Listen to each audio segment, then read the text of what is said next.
Of course, I've always enjoyed seeing butterflies flutter across my path or yard. Then my encounter with Diana fritillary on the driveway. And I wondered, why here? Why now? So I told a friend, an active Florida butterfly group friend, and she said, "Do you have violets in your yard?" The answer is yes. We've been fighting them for years. Then stop fighting them, she said. They are the reason for the Diana fritillary, the host plant that gives this beautiful butterfly a reason to return to my yard year after year. So I did some reading, a lot of observing, and now I believe attracting butterflies is as simple as planting a few things they need. Recently, I was working with a couple of high school girls on an outdoor project, and one asked me, "Is it really that easy to attract butterflies?" Well, I now believe it is. Plant them and they will come. If you have nectar plants, trees, shrubs, or flowers, you are already being visited for nectar. If you dig deeper and have host plants or a host tree, you are well on your way for a butterfly habitat. I had a host plant in my yard and was unaware until I really started paying attention. You may already be a butterfly host too. With nectar plants, host plants, sun, and water, you will be providing a place for Diana fritillary and others to lay eggs and food for the caterpillars.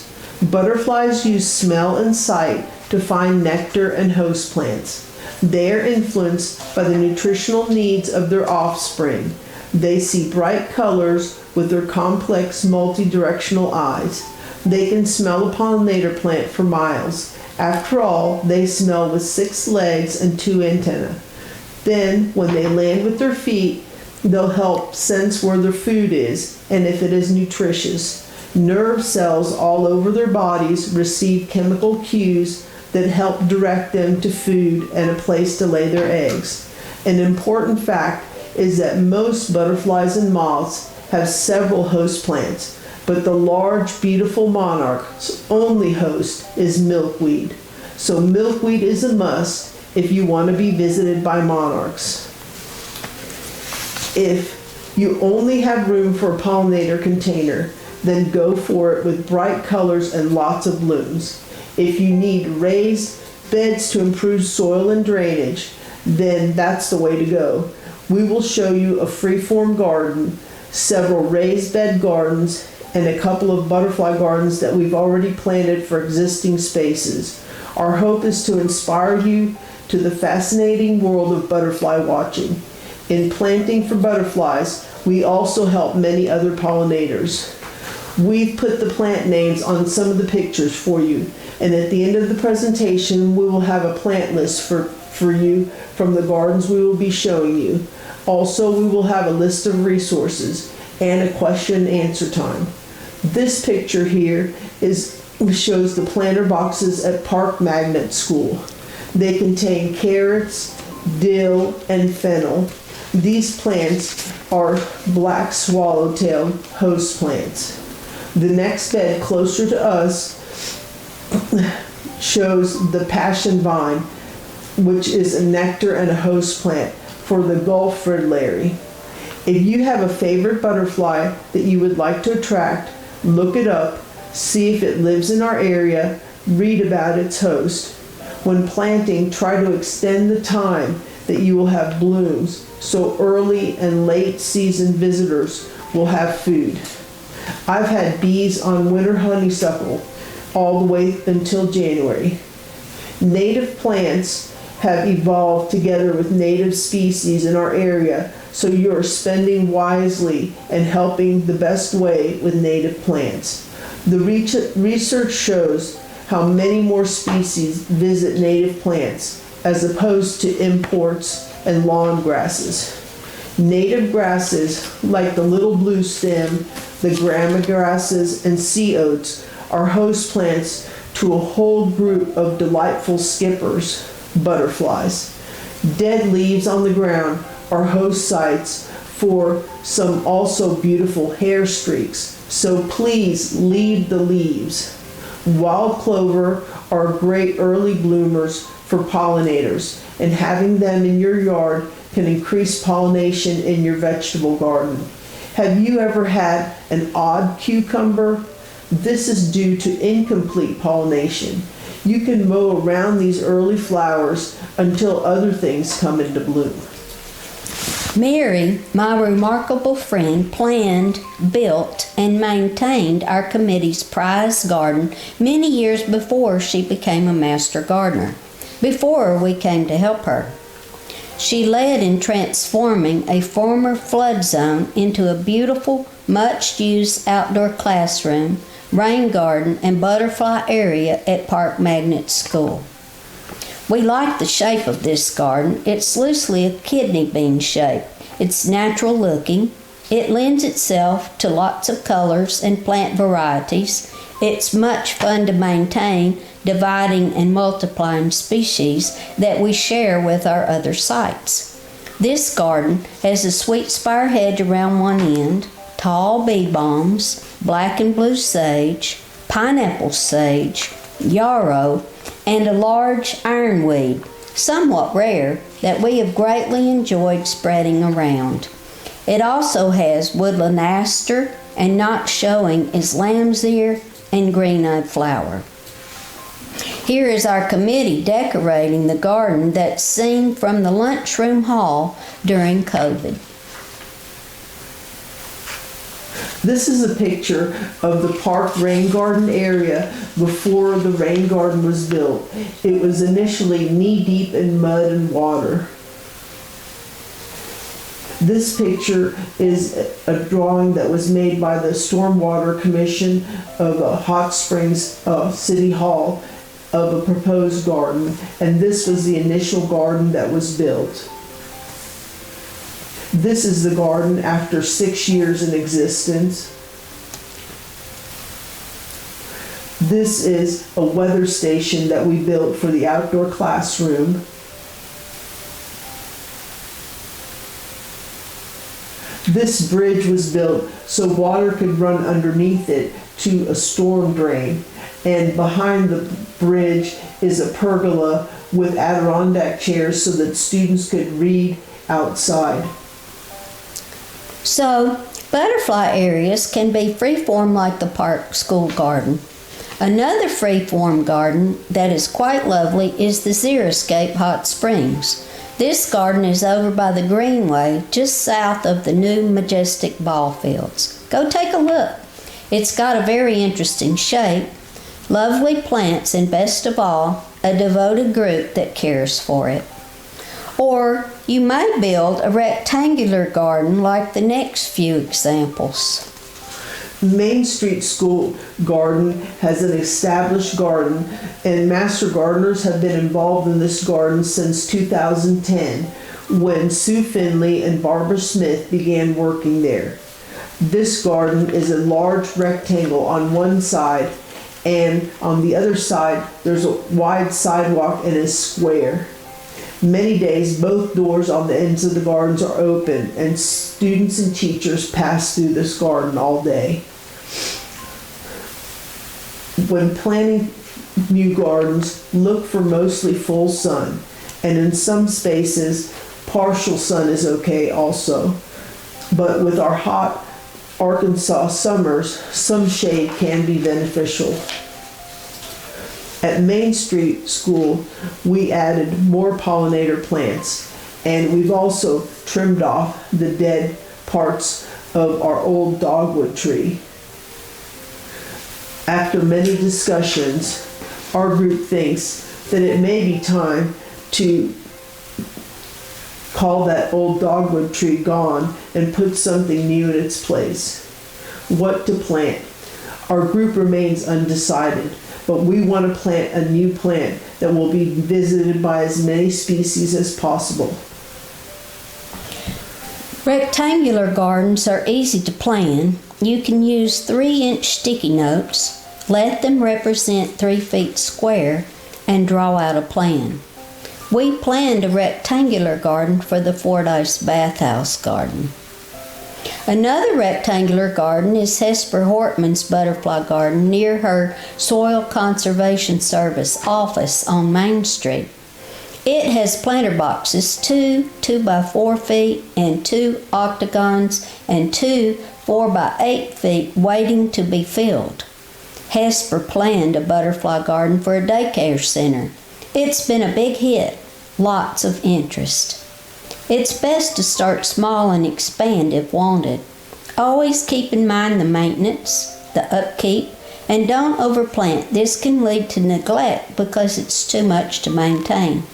You can always add on if things go well. Pictured here is Hesper's puddling station. Joan Lambert put in a very attractive puddling station at Energy Park. She molded it herself with hypertufa. More on puddling stations later when we discuss the library courtyard. Another example of a rectangular planter boxes is at Lake Hamilton Middle School.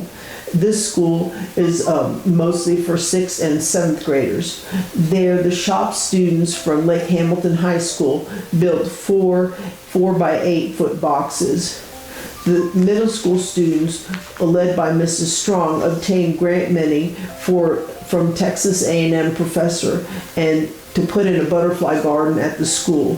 Students helped to fill the planter boxes with soil and planted the plants and then painted rocks to label each of their new plants. This is obedient plant with cone flowers. Coreopsis, a little pugster butterfly bush, and yarrow. A buckeye on the little pugster butterfly bush.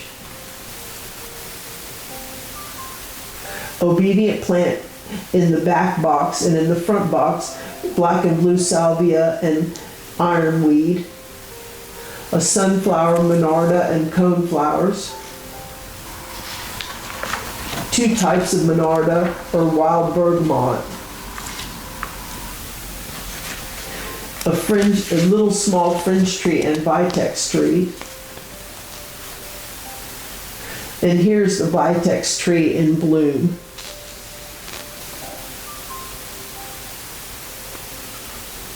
This is Mrs. Strong's famous sunflowers.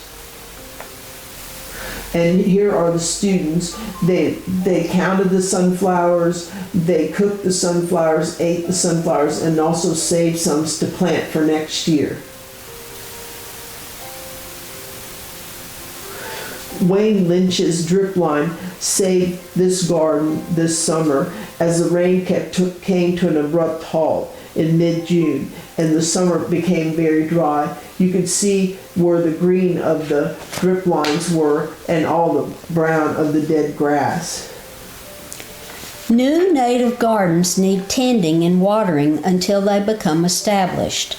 After planting several new gardens, it looks like this until established time may indeed be the entire first year. So, until established time varies a lot depending on seasonal weather. A new garden must be closely watched.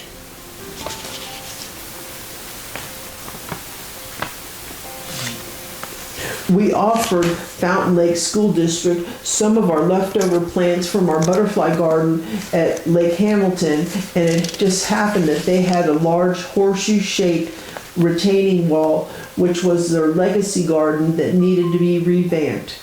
Lynn Janaski, our master gardener with that district, was quick to jump to the offer.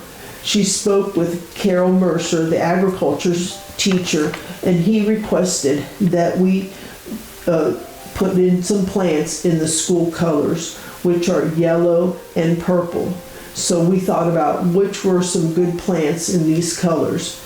Purple porterweed, black-eyed Susan, yellow blooming jasmine, purple prairie coneflowers, purple ground-hugging lantana, beard's tongue, Mexican hat.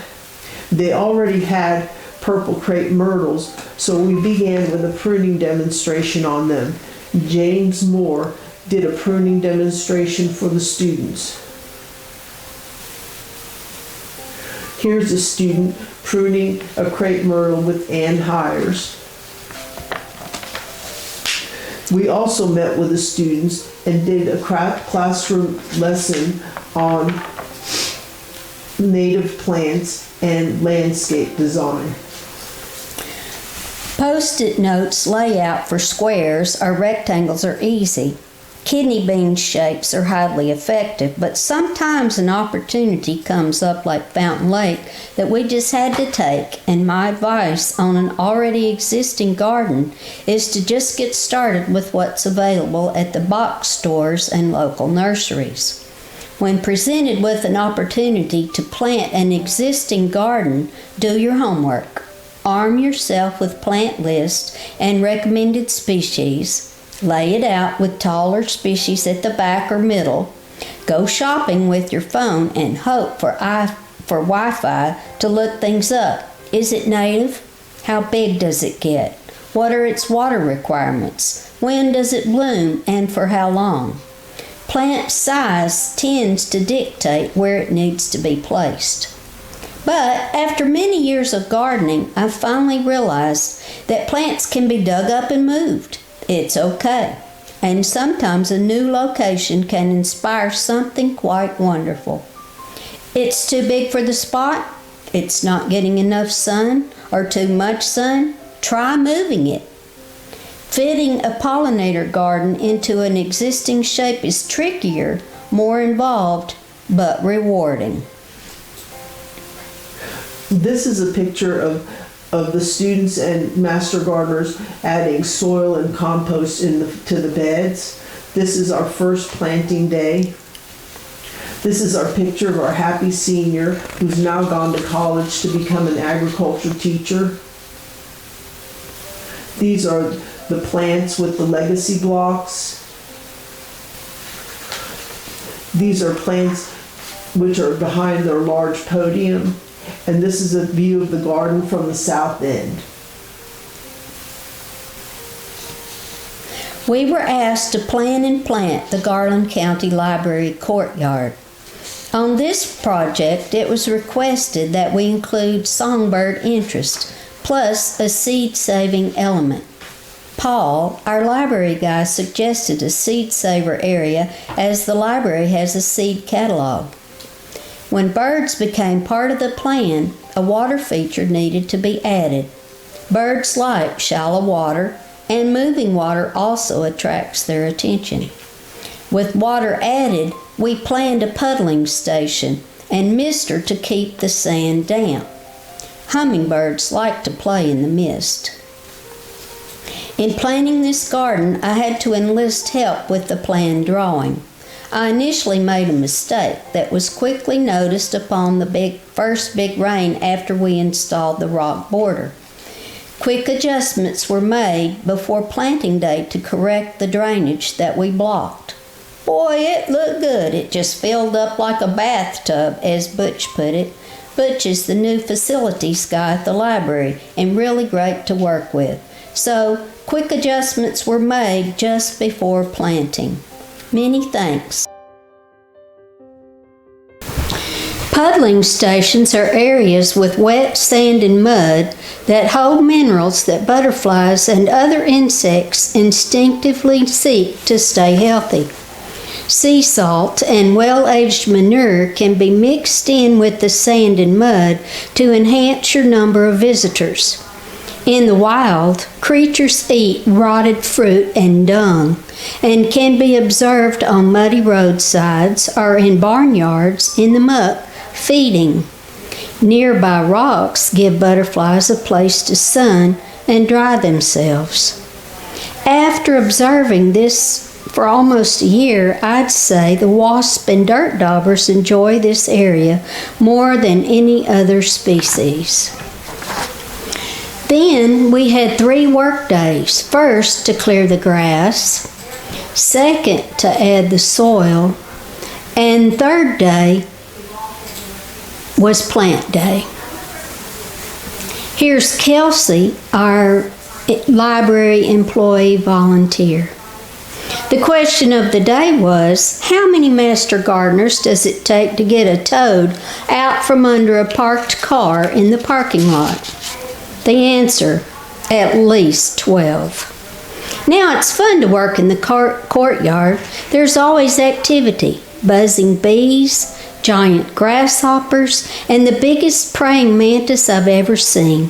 He had his funny head cocked and was staring at me when I got the phone focused on him. Just a little bit creepy.